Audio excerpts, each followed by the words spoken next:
സീത അല്ലേ? ശ്രുതകീർത്തി നമ്മൾ ഒരു പെണ്ണിലേക്ക് ഒരു സ്ത്രീയെ കിട്ടും. ശ്രുതി കീർത്തി, കീർത്തി കേൾക്കുന്നതിനെ കേൾക്കും. അങ്ങനെ അർത്ഥമൊക്കെ ശ്രുതി കീർത്തി കേൾക്കുന്നതിനെ കേൾക്കുന്നു. എന്താർത്ഥം? സത്സംഗം കേൾക്കും, നല്ലതിനെ കേൾക്കും. മാണ്ഡവി ബുദ്ധി തെളിയുന്നർത്ഥം. നമ്മൾ കേൾക്കുന്നു. അങ്ങനെ സത്സംഗങ്ങൾ കേൾക്കുമ്പോൾ ഊർമിളത്വം വരും. ഊർമിളയാണല്ലോ. അപ്പൊ ഊർമിളത്വം നമ്മുടെ മനസ്സിൽ വരുമ്പോൾ മാണ്ഡവി ബുദ്ധി തെളിയുന്നത്, ബുദ്ധി പ്രകാശിക്കും. മാണ്ഡവിക്കാണ് അർത്ഥം. അപ്പൊ നമുക്ക് സീതയാവാം. സീത എന്ന് പറഞ്ഞാൽ പരിശുദ്ധ മനസ്സ്. എപ്പോഴൊക്കെയാണോ നമ്മൾ എന്ത് ചെയ്യണം? സത്സംഗം, ശ്രുതി കീർത്തന, കീർത്തി കേൾക്കുന്നതിനെ കേൾക്കുക എന്ന് പറയുന്നത് അർത്ഥം. സത്സംഗങ്ങളിൽ രാമജപങ്ങൾ ചെയ്താൽ, സത്സംഗം പറഞ്ഞാൽ നമ്മുടെ മനസ്സിൽ ഊർമിളത്വം വരുമ്പോൾ, നമ്മുടെ ബുദ്ധി പ്രകാശിക്കാൻ തുടങ്ങുമ്പോൾ നമുക്ക് നമ്മുടെ പരിശുദ്ധ മനസ്സിൽ പിടിക്കും. അതാണ് ഈ 4 പറയുന്നത്. ഇപ്പൊ രാമലക്ഷ്മണ ശത്രുഘ്നൻ ഒരു വ്യക്തിയിൽ 4 ഗുണങ്ങളുണ്ട്. ശത്രുക്കളെ നിഗ്രഹിക്കാനുള്ള കഴിവ് നമ്മളിലുണ്ട്. സുദർശന ചക്രം കൊണ്ടായിരിക്കണം. ശത്രുഘ്നൻ സ്വദർശനാണ്. ഞാൻ ആരുടെ യഥാർത്ഥ ഞാൻ ആര്, ഇത് എന്റെ ശരീരമാണ്, ഞാൻ ശരീരമല്ല. അപ്പൊ ഞാൻ എന്ത് ചെയ്യണം? അതിനെ കണ്ടെത്തുന്ന എന്റെ ഉള്ളിൽ കുറെ ശത്രുക്കളുണ്ട്. അതിന് ഞാൻ സ്വദർശന ചക്രമാകുന്ന ജ്ഞാനം കൊണ്ട് ഇല്ലാണ്ടാക്കണം. അതാണ് ഈ കാമം, ക്രോധ, ലോകം, മോഹ, അഹങ്കാരം. പിന്നെ എനിക്ക് അപ്പം എന്ത് കിട്ടും? ഒരു ലക്ഷ്മണനെ കിട്ടും. ജീവിതത്തിൽ ഒരു ലക്ഷ്യം കഴിയും. ഇപ്പൊ നമ്മുടെ ജീവിത ലക്ഷ്യത ജനിക്കണോ, കുറെ കിട്ടണോ, കുറെ യാത്ര ചെയ്യണം, കുറെ കറങ്ങണം, കുറെ ഇതൊക്കെ അടിച്ചു വിളിക്കും, മരിച്ചു പോകും. അതല്ല ജീവിത ലക്ഷ്യം. ജീവിതത്തിൽ ലക്ഷ്യമുണ്ടോ ലക്ഷ്മണൻ? അപ്പൊ ഞാൻ ഭരണം വരും. ഭരണം ആയതുകൊണ്ട് ഇന്ദ്രിയങ്ങളുടെ മേലെ നിയന്ത്രണം കിട്ടും. നമുക്ക് സമർപ്പണ ഭാവമാണ് ഈശ്വരനോട്. നമ്മളിവിടെ കുളമണിക്കുന്നതാണോ ഭാവങ്ങൾ പോയിച്ചിരിക്കാതെ കൊണ്ടായില്ലേ ഭരതസ്വാമി. അപ്പം അവിടെ സമർപ്പണ ഭാവം ആര്? എന്റെ മനസ്സിൽ ബുദ്ധിയായി ഞാൻ ഭഗവാനിലേക്ക് സമർപ്പണം ചെയ്യണം. അങ്ങനെയുള്ളവർക്ക് രാമനിലേക്ക്, രാമൻ വന്ന വിവേകം, നോളജ്, സ്പിരിച്വൽ, ആത്മീയ, അങ്ങനെ ജ്ഞാനത്തിലേക്ക്. ആ ആത്മരാമനുള്ള യാത്ര രാമായണം മുഴുവൻ അവിടേക്ക് എത്തണം. നമ്മൾ എത്തണം. അപ്പൊ നമുക്ക് കർമ്മയോഗം കിട്ടും. ദശരഥൻ ആയാട്ട് പോയപ്പോ ഒരു പാവം കുട്ടിയെ ആന വെള്ളം കുടിക്കാത്ത അമ്മയ്ക്ക് കിട്ടുമല്ലോ രാമായണത്തിൽ. അമ്മയിൽ വന്നപ്പോ അവരച്ഛനമ്മയും മുനികുമാരനായിരുന്നത് മുനി ശവിക്കാണ്. നീ പുത്രദുഃഖത്താൽ മരിക്കണം ദശരഥനോട്. ആ കർമ്മഫലം വന്നില്ലേ? ദശരഥൻ മരിക്കുമ്പോ ലക്ഷ്മണൻ രാമനെ എടുത്തില്ല. ആ രാമ, ആ ലക്ഷ്മണൻ വിളിച്ച് കഴിഞ്ഞില്ലേ? കർമ്മഫലം നമ്മൾ ചെയ്ത കർമ്മങ്ങളെല്ലാം ഇന്ന് നമ്മൾ അനുഭവിക്കുന്നില്ല ബോധത്തിൽ നമ്മളിലേക്ക് വരും. അത് നമ്മളെ പഠിപ്പിച്ച ഐസക് ന്യൂട്ടൻ അല്ലെ? Every action that is equal to opposite action. അല്ല, രത്നാകരന്റെ ഭാര്യ പറഞ്ഞു അല്ലെ? വാദ്യമഹർഷിന്റെ രത്നാകരനല്ലോ പിടിച്ചു പറി നടത്തിയപ്പോ സപ്തർഷികൾ വന്നി പോയിട്ട് ഭാര്യയോട് ചോദിക്കുകയാണ്. ഭാര്യ പറഞ്ഞു താങ്കൾ നിരന്തരം ചെയ്യുന്ന താങ്കൾ ന്യൂട്ടനൊക്കെ പറഞ്ഞതാണ്. അപ്പൊ പുണ്യങ്ങളുണ്ട്. അപ്പൊ നമ്മൾ ചെയ്ത കർമ്മം നമ്മളിലേക്ക് തന്നെ തിരിച്ചു എറിഞ്ഞ നമുക്ക് ശക്തമായി വരും. അപ്പൊ ഇന്ന് അനുഭവിക്കുന്ന സുഖദുഃഖങ്ങൾ ജന്മജന്മാന്തരങ്ങളായി വേറെ ഏതോ ശരീരത്തിലായിരിക്കാൻ, ആണോ പെണ്ണോ എണ്ണോ ഒക്കെ ഏതെങ്കിലും ശരീരത്തിൽ ചെയ്ത കർമ്മത്തിന്റെ ഫലം നല്ലതായും ചീത്തയും ഇന്ന് ഞാൻ അനുഭവിക്കുന്നു എന്ന അറിവ് നമ്മളിൽ ഉണ്ടെങ്കിൽ പിന്നെ എന്തിന് കരയണം? ആ ചെറിയൊരു പാത്രത്തിൽ കുറച്ച് വെള്ളം പിടിച്ചു. ആ വെള്ളം ആരും വാങ്ങൂല, നിലപ്പിക്കാൻ പറ്റില്ല. കനം കൂടി കൂടി കൂടി വരിക. ഒരു 5 മണിക്കൂർ കഴിയുമ്പോൾ എനിക്ക് അടയാൻ തുടങ്ങി. കപ്പല വെള്ളത്തിൽ അളവ് കൂടിയോ? ഇല്ലല്ലോ, അളവ് കൂടിയില്ല.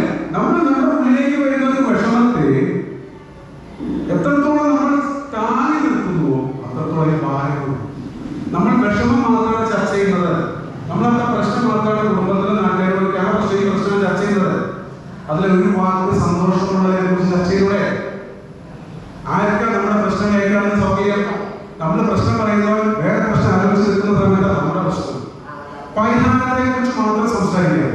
ആ പരിഹാരം കിട്ടാൻ എവിടെയും കൊണ്ട നമ്മൾ മറ്റവർക്ക് പരിഹാരം അതിന്റെ പ്രശ്നം നടക്കുന്നുണ്ടാവുക. പിന്നെ അദ്ദേഹം പറയുന്ന സൊല്യൂഷൻ അദ്ദേഹത്തിന് ഇഷ്ടമുള്ളതാ. അത് നമുക്ക് ശരിയായിക്കൊള്ളുന്നുണ്ടോ? ഇല്ലല്ലോ, അദ്ദേഹത്തിന് ചെയ്യുന്നു. അപ്പൊ ഇതിന്റെയൊക്കെ സൊല്യൂഷൻ കർമ്മത്തിനെ വിശ്വസിക്കുന്നുണ്ടോ? ഗീതയിലെ 3-ാം അധ്യായം പഠിക്കൂ. മനുഷ്യ ജന്മത്തെ കുറിച്ച് പഠിക്കുന്നുണ്ടോ? ഗീതയിലെ 2-ാം അധ്യായം പഠിക്കൂ. നമ്മുടെ ജീവിതത്തിൽ ഇന്നേവരെ നമ്മൾ ചെയ്തു വന്ന കർമ്മങ്ങളുടെ ഫലം എല്ലാ കർമ്മത്തിലും എല്ലാം ഉണ്ട്. യഥാർത്ഥ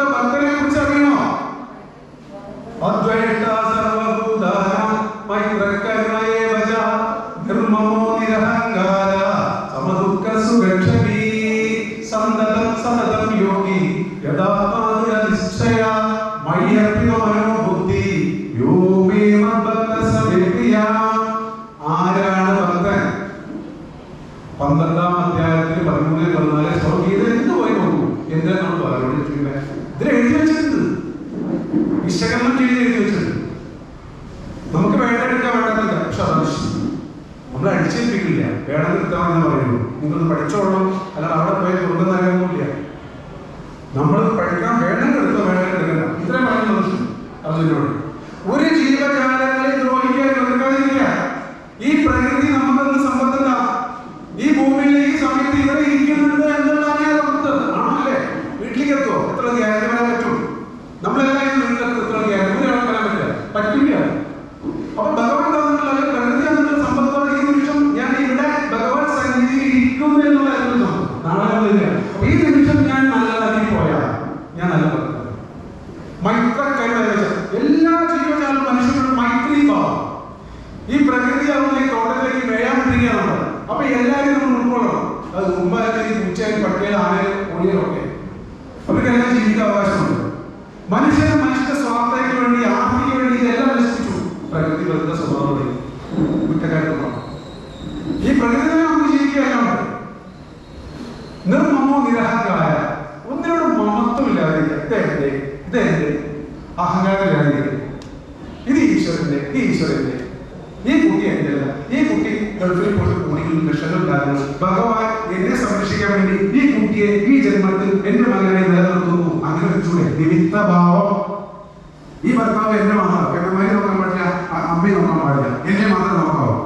ഈ ജന്മത്തിൽ ഈ ആള് ഭർത്താവ് എന്നുള്ള വേഷം കെട്ടി എന്റെ കുട്ടികൾ അച്ഛനായി, എന്റെ കുട്ടിയുടെ ഭർത്താവ് പെങ്ങളായി, ഇന്നയാളുടെ മകനായി എന്റെ ഭർത്താവ് എന്നുള്ള റോൾ അഭിനയിക്കുന്നു.